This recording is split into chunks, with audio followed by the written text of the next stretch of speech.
We're going to move on and talk about historical perspectives on deviant behavior. Basically, we can't really talk about how we currently view disorders and odd behavior if we don't talk about kind of how we got here. So let's look at how people in the past have viewed things like psychological disorders, at least as we call it now. So, as I'm sure you can imagine, psychological disorders aren't new to modern life. We just talk about it differently now. We have ways of diagnosing and treating now. But in the past, not all people behaved the same. Those abnormal behaviors were still there, they were just viewed a little bit differently. And so, in a lot of cases, we'll see people talking about what we now know to be mental illness as things like being possessed by a demon, or maybe people were accused of being witches. All of those could have pointed back to things like a psychological disorder. And so, this idea of being possessed by a demon, or this demonological view, they were saying that abnormal behavior was the result of some kind of supernatural force. You were possessed, you had made a deal with the devil, you were using magic, something like that.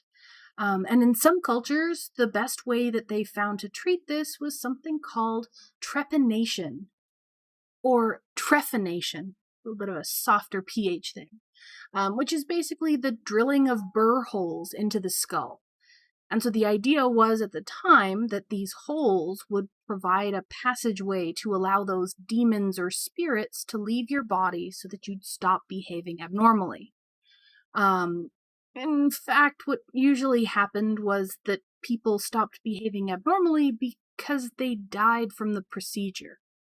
But this was one of the earliest methods that we see of people trying to treat some kind of psychological disorder, with limited success.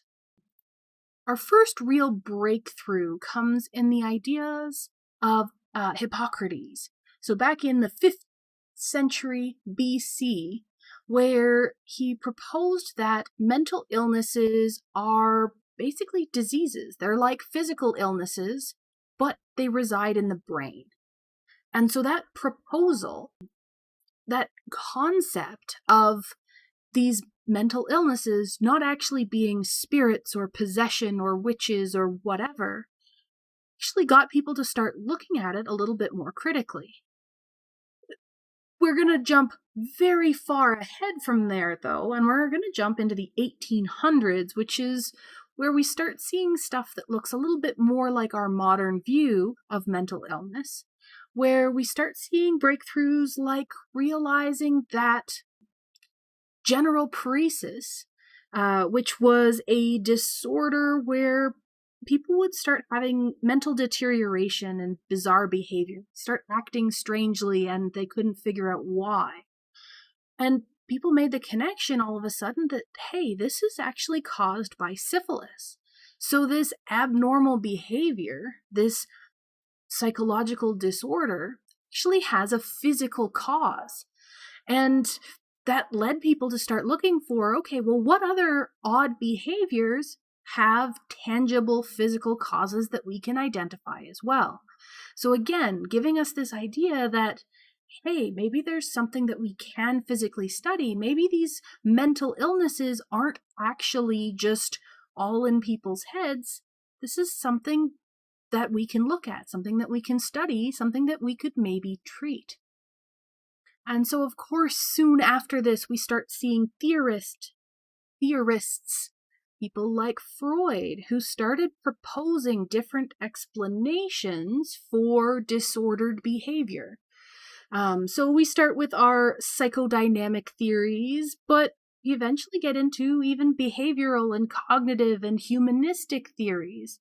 And a lot more recently, we start looking at cultural influences as well, but different ways to try and connect physical issues or physical occurrences to these abnormal behaviors. So stuff started moving pretty quickly after this point. And so one of the best, or at least one of the more well-studied theories of how we have this interaction between sort of physical, tangible things and psychological disorders is the vulnerability stress model, which you'll also sometimes see called the diathesis stress model.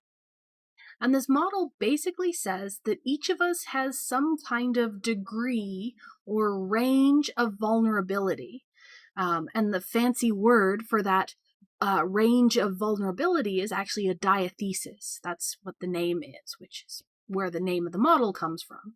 But we each have some diathesis, some kind of degree of vulnerability for developing a particular disorder, but we will only actually see that disorder, we will only express that disorder if we encounter sufficient stress in our lives.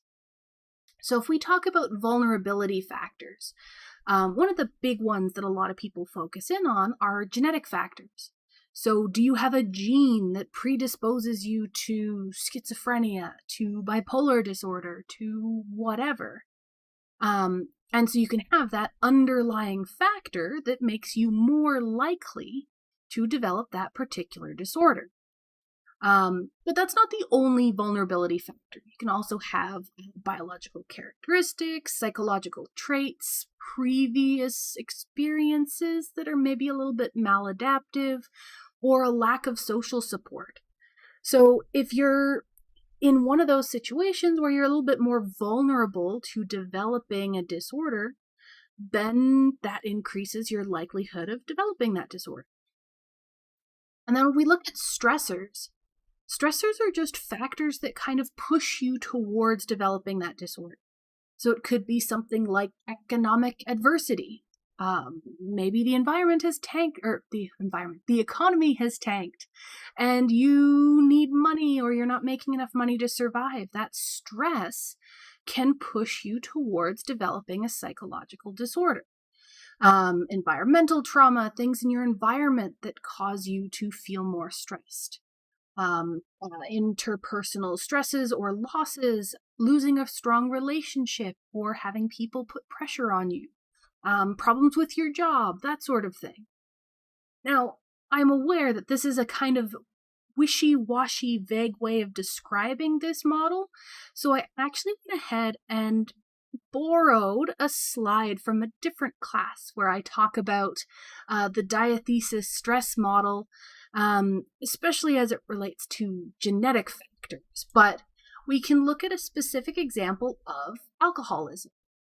So alcoholism would be our psychological disorder here. And if we start on the far left here, at the bottom of our diagram here, we have our genetic vulnerability. It's our diathesis. That is our predisposition towards developing alcoholism. So that's one of our vulnerability factors. There can be other factors here, but we're just looking at genetics because that's what's in this diagram here.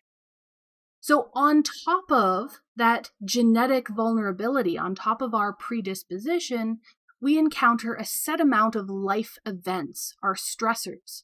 So you lose your job, you break up with your partner, whatever. That adds a certain amount of stress. Now the combination of your predisposition and your stressors, if that doesn't push you over a certain threshold, then you're never going to express that disorder. So even if you have a genetic predisposition towards alcoholism, if you don't live a very stressful life, if you're not encountering lots of stressors, then you're not going to display that disorder. You're not going to develop alcoholism. But if we move over here and we see that this person has the same amount of that genetic vulnerability, but they had more stressors. So they encountered more things in their environment that pushed them towards alcoholism, and they crossed that threshold. So this individual would become an alcoholic because the combination, scroll back again, of their vulnerability factors and their stressors ended up being sufficient for them to develop that psychological disorder. But if we look at individual number 2 here, they have less of a predisposition. They have fewer vulnerability factors, So even though they have the same amount of stress as this individual here, they don't cross the threshold and they don't become an alcoholic. I'm sure you can imagine this is a very simplified version of talking about this, but hopefully it helps you visualize a little bit more what this model is talking